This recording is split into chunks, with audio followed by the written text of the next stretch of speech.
Well, thanks everyone for coming out. Show of hands, who thinks that they could probably spend a little bit less time on their cell phones? Yeah, I mean that's 18 hours a day. yeah, that's yeah, you're beating me. I didn't think that was easy. So I think no. So we all as adults we know how the draw of cell phones, and so we can't. So it comes to it's easy to see how those same draws would be easy distractions for students in the learning environment, where we really want to be able to make sure that we're giving them the best opportunity to learn and to share it in a way that in a place that is both allows them to focus on their work and also avoid any of the other ills that we've seen come out of cell phone use and social media, including cyberbullying and other negative impacts. And so as a result of that, it's understandable that a lot of parents, lawmakers, school board officials, teachers have been thinking about what are ways that we can mitigate the harms of cell phone use within the learning environment. Of course, we want to make sure that we're balancing that with the ability that cell phones have also provided for in moments of crisis for people to get in touch with their families and communication, and also the ability that they've given us to lift up different stories and bring things to awareness. And so as we try to struggle with the ways that we can create the best opportunity for the learning environment, we also have to think about what is the right level on which that those decisions should be made. Is it parents deciding whether their children should be able to use their phones in school when they're not in class? Is it the school level? Is it the district? Is it state lawmakers to make laws that are equal across the entire state and make sure they're making sure that there's an equitable access to both the harms and benefits in the spaces. So we have two of our professionals here today to talk about their experience and they've lived in their lived experience and some of the legal implications. But I will say also that this is, no one here is while Dwayne is an attorney, he's not your attorney, right? And so the information that we're going to share today is legal information, not advice. And so we'll keep that in mind, and we won't get into any issues that are about specific cases or specific impacts on individuals. We'll talk more broadly about how we can think through these problems in a little bit more informed way. And I have to say, so I'm Nash. I work for the Electronic Frontier Foundation, where I'm the managing director of advocacy. And this is an interesting panel for me because it's one of the few within the technological space where EFF doesn't have a position, because we understand how complicated these questions can be, both for parents and lawmakers, and we're still thinking through what is the appropriate way to move forward for policy that's protective or to defend the rights of the people who are implicated by it. And so I'm really excited to hear from the folks here today, which will inform my decision and my understanding and hopefully inform the way that we're able to advocate going forward. So with that, I'll pass it to John. Can you share a little about who you are and why this issue is important to you? Absolutely.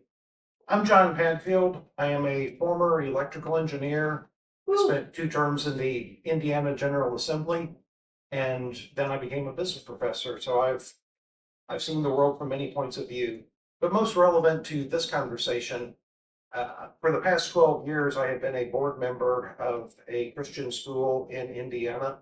For the past 7 years, I've been the president of the school board.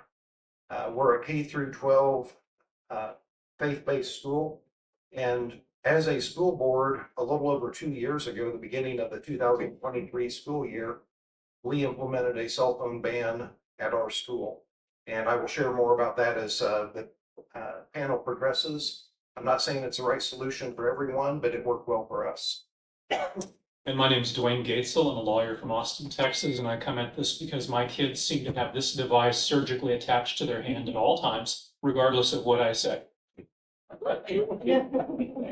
So John, you mentioned that the school where you're on the board of, they have passed a rule preventing the use of cell phones in school. Can you talk about what were some of the considerations, concerns that led you to pass that rule within your district?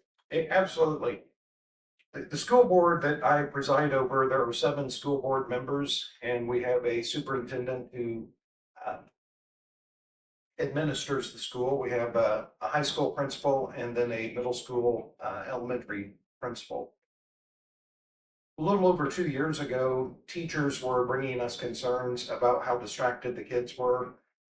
We had conversations with parents, and many parents shared that same concern about how much time their kids were spending on the phone. They knew how much time they're spending on them at home. Yes, as parents, they have the ability to address that, but they were also concerned about quality of education with their kids being distracted. And so as a school board, we discussed the issue and we came up with a policy that we decided to implement, passed unanimously as a school board. We expected some pushback. To our pleasant surprise, we had absolutely zero pushback from parents. We had parents coming up and thanking us. Among the students, we also expected pushback, and we did get some, but not as much as we expected. And this policy went into effect in August 2023 at the beginning of the school year. There was a little bit of grumbling among students for the first couple of months, but by the end of the first semester, we had students going up to our superintendent and thanking him for the policy, because as they started to use their phones less overall because they could not use them during the day at school, they started breaking some habits with social media. So our teachers were thrilled to death at the policy being passed. They have reported back to us huge increase in engagement of the students being present in the room rather than being distracted. And then a side benefit, this was not the main reason that we passed it. We didn't have a huge problem with cyberbullying, but it did happen from time to time. That disappeared. And so for us, it has been a very positive thing. Again, we're a faith-based school. Parents send their kids to our school at their choice. This is not a state mandated or county mandated thing. And for us, it's been a very positive thing we plan to keep for forever. Oh, and just one other clarification. It's not just phones. The policy is called electronic communication devices. It applies to tablets, phones, smartwatches, anything that would allow you to communicate with somebody else. The policy says from the time school starts at 7 a.m. until the time school is over, you're not allowed to have this out. You can leave it in your car. If you drive to school, you can leave it in your locker, or you can turn it off and have it in your book bag, but you cannot have it out between classes at lunch. We don't want to see these at all during the school day. For enforcement, if a teacher sees somebody with their phone out during the school day, first offense, it's confiscated until the end of the day. Parents are notified and the phone is given back to the student at the end of the day. Second offense, it's confiscated. The parent has to come in to get the phone. If I can throw in something, to me, it's not terribly surprising that you didn't get as much pushback. In our age, it's so difficult to find anything that you can have any consensus on any issue. Surprisingly, the statistics on this, I think the national figure was around 90% by parents, by teachers saying, yes, this is something that needs to happen. Parents, it was also in the 70 percentile range. And interestingly enough, between Republicans and Democrats, about 78% of Republicans support it versus 71% of Democrats, which I can't think of another issue where you have that kind of bipartisan consent for something or agreement to something like this. So it doesn't tremendously surprise me what happened with your school. I was not aware of those statistics, but that certainly seems consistent with our experience. So speaking about lawmakers and kind of like what the different parties, for in your example, this was something that you decided on the school level to pass. Dwayne, from a legal perspective, are there any considerations that you think would need to be thought through when instead of on the school level, this is happening on a local municipal level or on a state level or more broadly? Yeah, there's not a lot of decisions out there that have to deal with student rights. I'm going to go through just a couple of the cases because I think there's basically only 4 primary ones that come from the United States Supreme Court. The first one was the Tinker decision that comes out of the Vietnam era involving students who wanted to protest wearing armbands against Vietnam. And the court said that you don't leave your First Amendment rights at the door, but the school can regulate that if it's disruptive or it affects the rights of others. So that was one decision. Another one was the Kuhlmeyer decision, in which the court said that you can control content if it's reasonably related to a legitimate educational purpose. And in that case, it involved an article regarding pregnancy. That is a pretty broad exception to say that something is reasonably related. In law, when we were talking about this on the previous panel, you can, when you're dealing with First Amendment rights, for example, you have things that are subject to strict scrutiny, you have things that have intermediate scrutiny, and you have things that are a rational basis. most things in life you can tie together if you're clever enough with a rational basis. And we think students are going to be hurt, or we think it's going to impede learning or whatever. Okay, sounds rational to me. So that's what the basis of that decision was. Another one was the Fraser case that involved, yes, you can curtail student speech, student activity, if it's vulgar or if it's disruptive. That one involved offensive, quote, quote, speech at an assembly. And another one is Morse, which I just love because it involved a banner, bong hits for Jesus. You can't make this stuff up sometimes.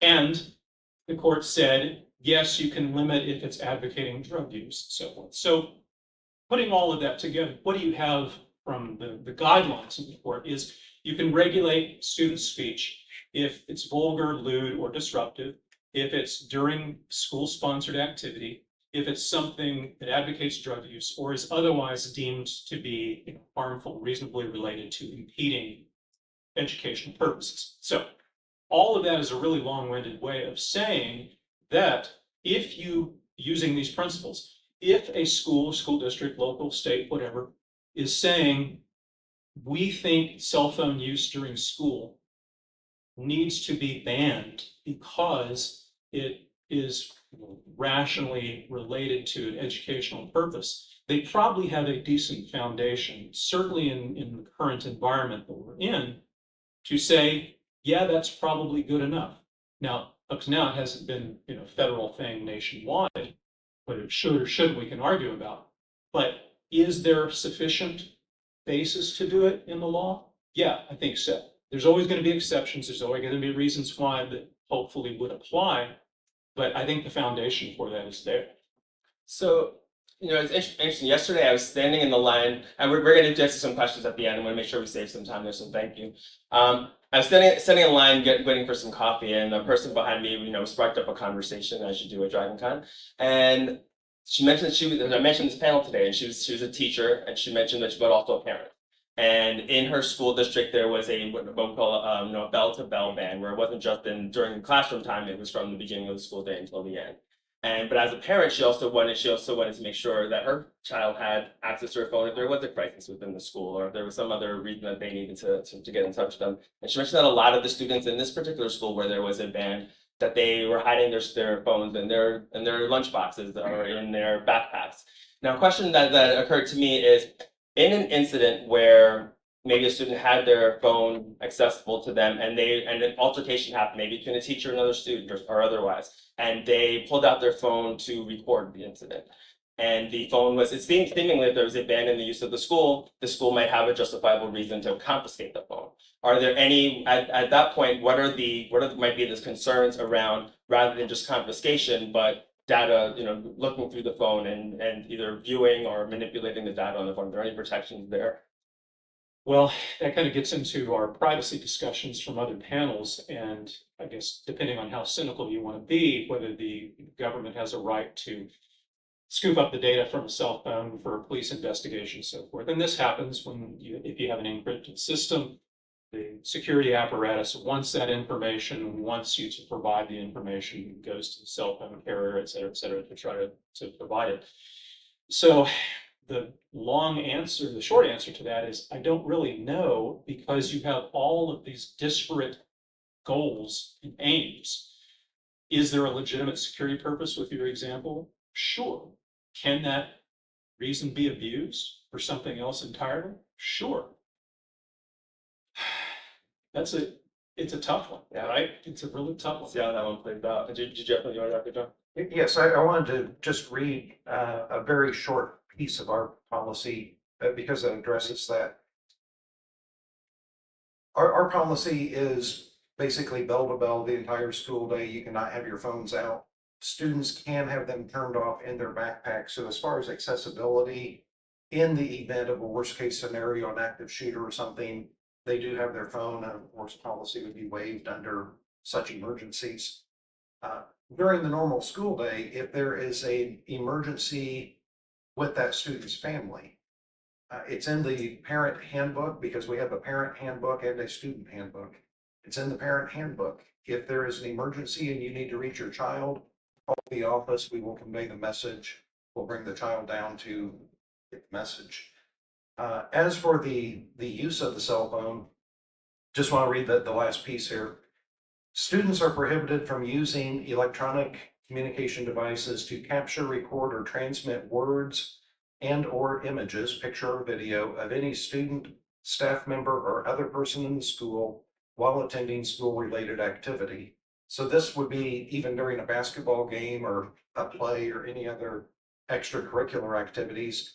The ban on the phone is during classroom time, during the school day. But even after school, if you're at a ball game, play, or something of that nature, you're prohibited from using your phone to capture, record, or transmit audio or video of other students, staff member, or other people in the school while attending school-related activity without express prior notice and explicit consent for the capture by the people that you're reporting. And it says, this is considered an invasion of privacy and it's not permitted unless authorized. And then as to the part about capturing any type of disruption, students are prohibited from using electronic communication devices to capture, record, or transmit any person violating rules, regulations, or policies of the handbook. So we don't want that information generated. Coming back to your question about who has the authority to go through it, we're not snooping through phones when they're confiscated. They're just taken, locked in a drawer until the end of the day and then given back. But it's considered an invasion of privacy to be recording people in the first place at our campus. So you know, I know that many courts have ruled several times that people have a right to record police in the execution of their duty. Now, if teachers are also, you know, public officials working in a public school, would that right extend to them, and how would that be implicated there? Beyond thoughts on that, Dwayne? I mean, again, it's a difficult issue because the courts have talked about what is the school doing? Is the school acting as kind of a surrogate parent, or is the school kind of just overseeing in general? There's a case, I think it was the Mahoney decision, that involved a girl who was disappointed because she didn't make the cheerleading squad. And she posted something on Snapchat after school that had the F word on the shirt about F cheerleading, F the school, all that kind of thing. And they expelled her. Lawsuit was brought, she ends up winning. And the issue there was, well, this is something that is happening after school. And the court analyzed this to say, in this sort of after school thing, what she's saying about the school or cheerleading or what have you, that isn't the school acting as the parent. Whereas if she had done that, say, during the lunch hour, and when the school was supposed to be supervising, it could have been a very different result. So I think it's really going to depend on what the activity is. Are you at a football game and a fist fight breaks out among teachers? Probably okay to film that without a violation. If it's something occurring during, it's a closer call. Yeah, it's as you usually as every time I ask an attorney, pretty much any question, the answer is always it depends. So Yeah, that's what people think about lawyers. But thank you. So going back to the exceptions, when I was preparing for this panel, one of the things I was really surprised about is that the most comprehensive data on what states have passed laws either banning or regulating the use of cell phones in school, or where there's been executive orders, has actually been compiled by the American Diabetes Association. And so interestingly, because of students that are using blood glucose monitors in school, it's really important for them, obviously, that the students continue to be able to have access to their medical and aid devices while in school. And does your school have an exception in that space? I'm glad you brought that up. We do have an exemption that the principal can grant an exemption to this rule for special circumstances. And we did not enumerate what those circumstances are, like an insulin pump or diabetes glucose monitor or something like that. But there is an exemption clause that the principal can waive this if the circumstances warrant it, but it's left to the discretion of the principal, and certainly something like a medical device would qualify. Yeah, and I think one of the questions that a lot of schools are trying to navigate right now is both like how do you both respect that exception and also kind of work in a way that you are not outing the student for their medical condition, right? So I think that's good. That we'll continue. I haven't seen where that's landed. Maybe if I don't know if either of you have had anywhere that's like come up as an issue within publicly, but I imagine that's something that's going to. So far, the policy's been in place for 2 years. We have not had a situation arise that has required an exemption. But the principal does have the authority to give an exemption if warranted. One thing that I want to add that I think it's really important is that it's interesting again that your school has the policy, you have the exemption and so forth. And to me, that kind of highlights the danger of legislating this at a very high level. It really ought to come down to the school because, a small faith-based school is very, very different than, say, a large public school in Houston or New York or Chicago, where you have a completely different set of circumstances. And to say that we ought to set a statewide policy or a federal policy for this ignores the facts on the ground that your student population and the dangers or the lack of dangers that they might face would be completely different than a very large urban area.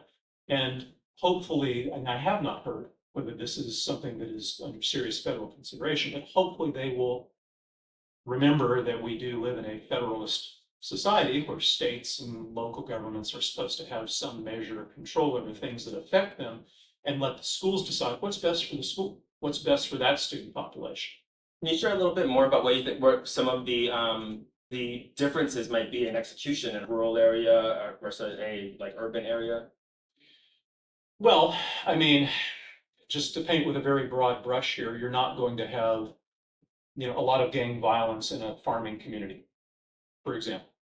So if physical violence, abuse, whatever is more of a concern, I would want, my kids went to school in Austin, which is not the most dangerous of places, but it's not, we have 1 million citizens. Certain things are going to happen, it just is with numbers of people. And so if I look back and say, would I like for my daughters to have left their cell phones at home? Some days, yeah, but you never know when something bad is going to happen. So to me, if they were in a farming community of 800 people, I think it's less likely and there's probably less risk. I kind of like the idea of them having the security, the access to it, even if it's, okay, you have to keep it hidden, but to have that immediate access if they need it. So I just think the implications, depending on where you are and the group that you're in, is going to be very different. Doing a Yeah, I just want to echo what Dwayne said. I am in no way saying that this ought to be a federal law. I 100% agree that this ought to be probably best served at a school board by school board basis. For us, the policy has worked very well, but I absolutely agree that there are major differences state to state, county to county, faith-based versus public.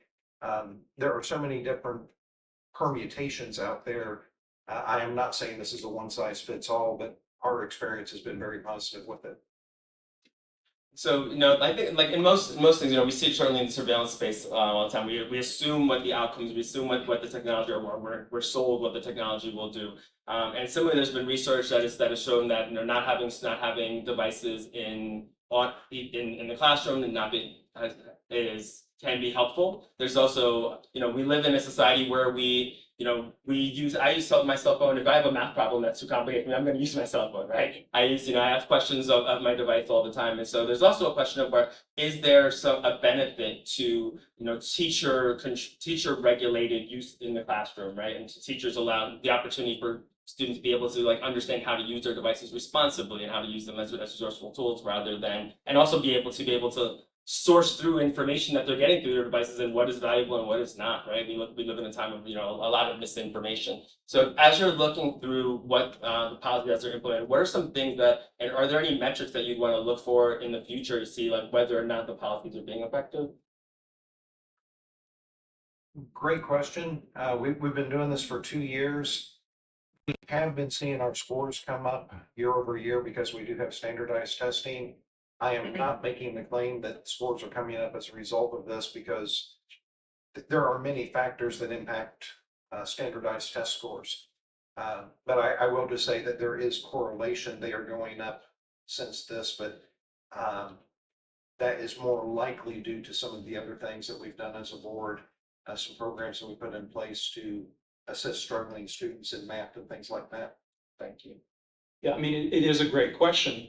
The fact of the matter is, if this was just a phone and all you could do is make calls and text people, I don't think we would be seeing the same issues. This is the thing I always go back to. I mean, this is more powerful than the entire room full of computers that NASA used to put people on the moon. This in my pocket is hundreds of times more powerful. And we are addicted to social media and the quick hit of instant gratification. And I am no less addicted than anyone else. You like, oh, someone liked this post. Oh, I feel good about myself. It's that echo chamber. And kids, studies have shown, are especially susceptible to that. They're still developing, their brains haven't become fully mature. And so there's so much tied up into that, the self-worth and the confidence and everything else, that studies have shown that if you take that away, not because it's the phone, but because it's all this other stuff that is on the phone. You know, you take away the social media, you take away the cyberbullying, you take away the, you know, oh, look at her living her best life. I will never compare to this sort of thing. That I'm the father of 2 girls, and that is a very real thing. This looking at others and feeling, I mean, society is bad enough on this for women, but that feeling of, oh, I don't measure up. So to reduce that, to get that out of the school, I think you do see an enhancement of, and maybe it's nothing else than I'm not as distracted, but it might also be that I'm not giving into this kind of addictive behavior and I can focus on something else. And so all of this is relatively new, and it's great that your scores are going up. Because of how popular this idea seems to be, it's going to continue. You're going to see it probably nationwide from state to state.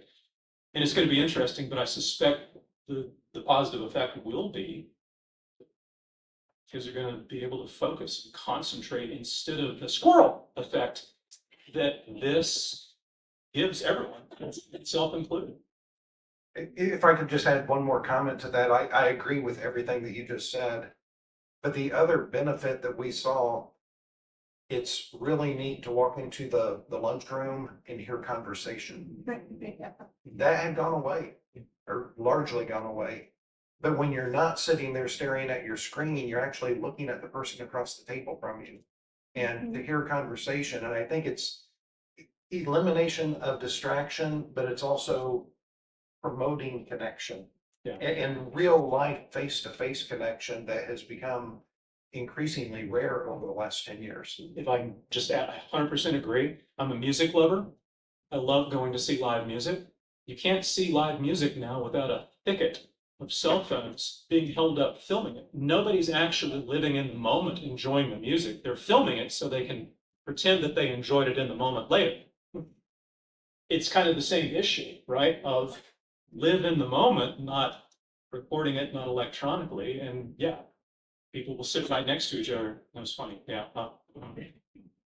You know, talk, engage. We become better people. We become better citizens. Our society is better by engaging with each other instead of all the time.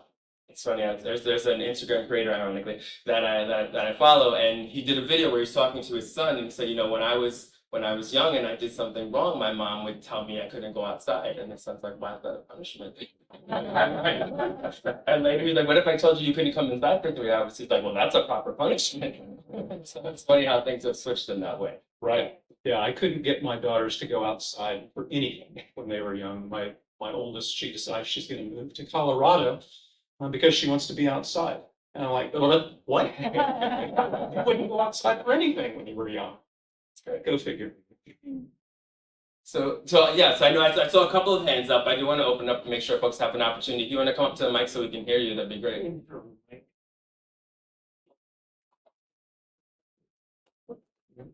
Is it? Oh, no, I guess it's not on yet. Howdy. I'm still working through my thoughts on this issue. It's difficult in a lot of ways.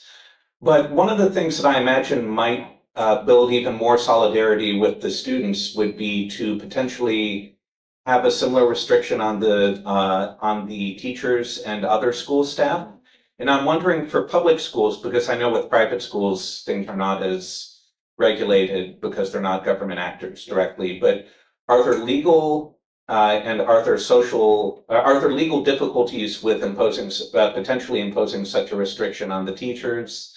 And would it be a good idea if it were legally permissible? It's a great question. I have never seen anyone frame that in terms of this ought to apply reciprocally to the teachers. It is always applied only to the students in my experience.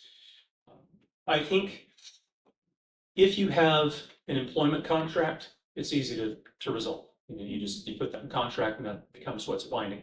There's a different level, I guess, of scrutiny when you're dealing with adult rights versus student rights and so forth. So I could see there being a different level that could be applied to say this shouldn't apply to teachers. My own knee-jerk reaction is, hey, if it's fair for the students, it really ought to be fair for the teachers as well.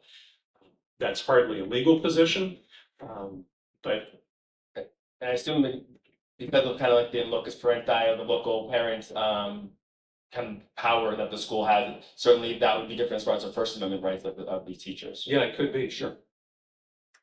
We do not have any policy on staff and teachers using cell phones.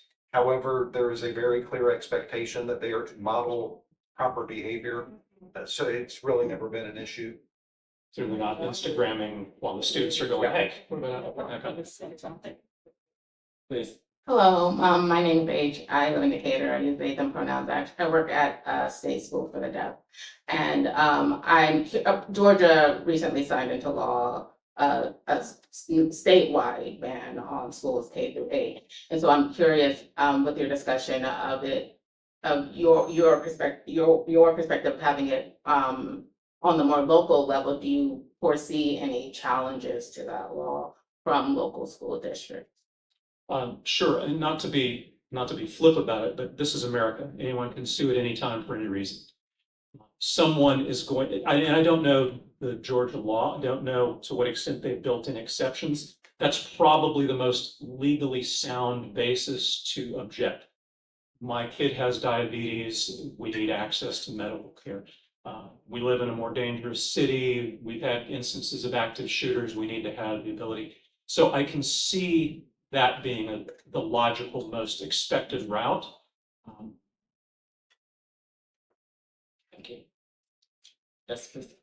So, public high school student here, so as you can guess, I have opinions, but nobody wants to hear all that. So, when the policy was first announced at my school, everybody didn't like it, especially, surprisingly, the teachers, because a lot of the teachers actually use phones in their curriculum.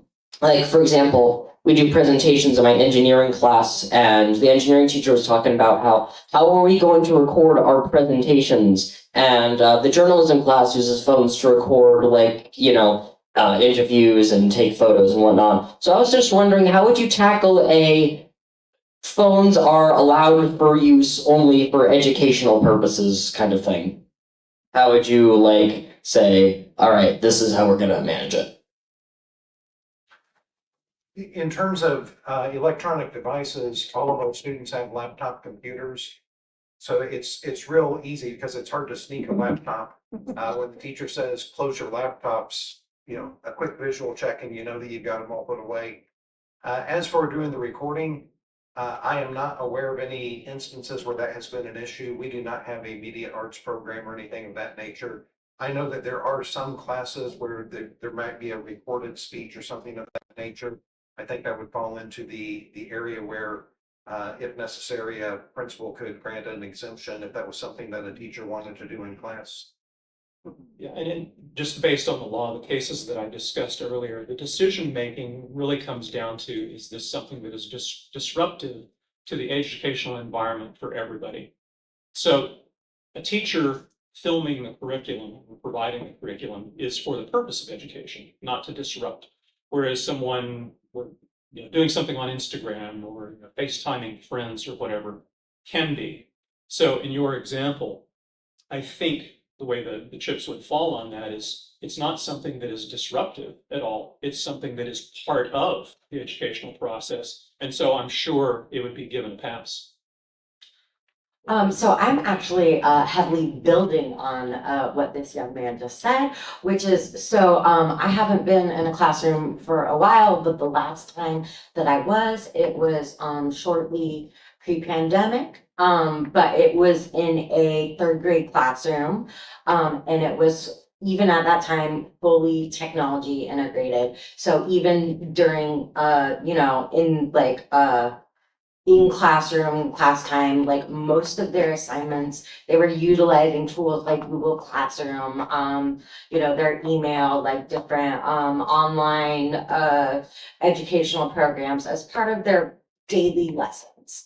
And for older kids who do have a personal device, in the inevitable technology failure of their primary, again, like either school issued or personal larger like laptop or something, what happens if a student is then, without that larger device, able to complete their lessons, and then they just have this device that they can possibly log on to with that they're not allowed to use? Like they're essentially being banned from participating in the daily lessons because of a technology failure.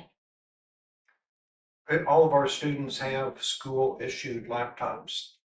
And And they go to they get broken so often, like, oh my God, the amount of times I have to go to the library to fix my Chromebook. Hey, my Chromebook stopped charging. I forgot my logon. That's a different problem. True, that is a different problem. But, Thank you for your question. but like things of that nature. we have an IT person who maintains our Chromebooks. We have spare Chromebooks. So if a Chromebook breaks, turn that one in, take the spare one. We'll get our IT guy to fix the one that broke. That's really not been an issue where somebody needed to pull out their phone to finish a lesson in class. I could see the problem though, depending on the school district. I mean, if you are in, again, say a large urban district that does not have the resources and does not have tools, and not everybody has their own personal computer, then it is a problem. Now, whether that person is going to have a personal phone if they don't have a computer, I don't know what the statistics on that are, but I'd be willing to bet it exists.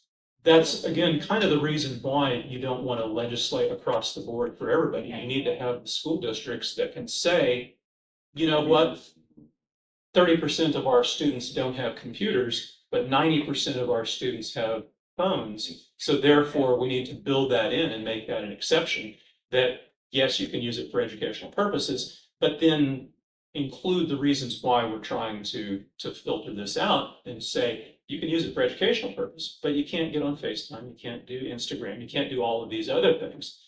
But again, I think it's always a mistake with these kind of problems to say we're a one size fits all, because it doesn't. I mean, we're made up of all sorts of different people and everything else. Let's apply it locally and it'll fit better. 100% agree with you. Hi, I'm also a high school senior, so that's fun. But my school implemented a cell phone policy that's actually pretty similar to yours, where it's start bell to end bell, and that includes lunch. And y'all talked about how like you ban cell phones at lunch and now students are like talking to each other more. Two things about that. First is that in my personal experience, students had no issue like talking to friends like around the lunch table. I saw some like playing cards last year before the ban was implemented. And two, let's say a student doesn't have any. I'm sorry to interrupt you. Is that a fire announcement? Oh, okay. I heard a little speaker out in the hallway. I couldn't know what they were saying. Sorry for that interruption. So if I remember, you were saying that in your school, the students were at the lunch table, not allowed to use their devices, but. Yeah, like last year, students were allowed to use their devices during school, but like they could also. I mean,